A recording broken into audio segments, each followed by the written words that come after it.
करवा चौथ माता की कहानी। एक साहूकार के 7 लड़के और एक लड़की थी। हम्म।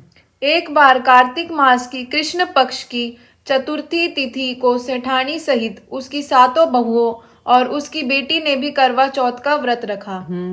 रात्रि के समय जब करवा चौथ पर साहूकार के सभी लड़के भोजन करने बैठे तो उन्होंने अपनी बहन से भी पूछा कि आपने भोजन कर लिया क्या।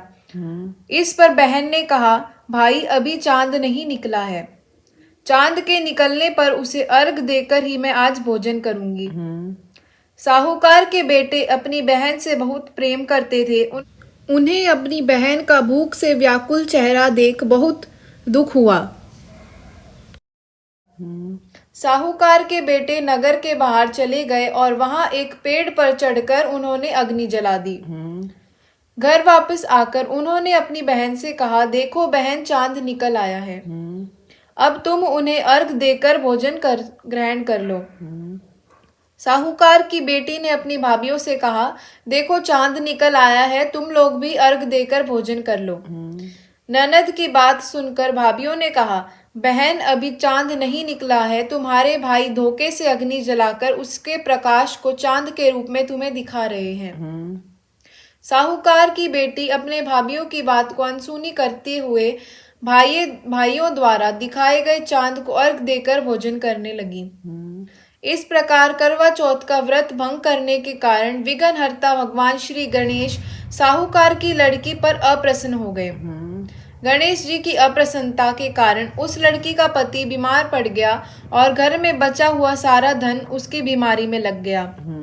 साहूकार की बेटी को जब अपने किए हुए दोषों का पता चला तो उसे बहुत पश्चाताप हुआ। उसने गणेश जी से क्षमा प्रार्थना की और फिर से विधि विधान पूर्वक चतुर्थी का व्रत शुरू करने लगी। उसके उपस्थिति में सभी लोगों को श्रद्धा अनुसार आदर किया और तद उपरांत उसने उन सबका आशीर्वाद भी ग्रहण किया।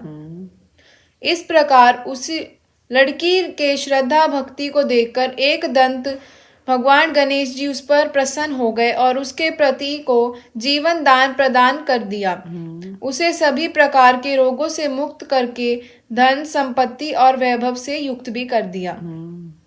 करवा चौथ माता की जय। इस प्रकार जो कोई छल कपट से रहित श्रद्धा भक्ति पूर्वक चतुर्थी का व्रत करेगा वह सब प्रकार से सुखी होते हुए कष्ट कंटकों से मुक्त हो जाएगा। व्रत टूटने पर करवा चौथ माता उस पर प्रसन्न हुई, ऐसी किसी पर मत हुई हो। और बाद में गणेश जी भगवान ने उस पर जो प्रसन्न होकर आशीर्वाद दिया, ऐसा सबको दियो। कहो कहानी पियो पानी।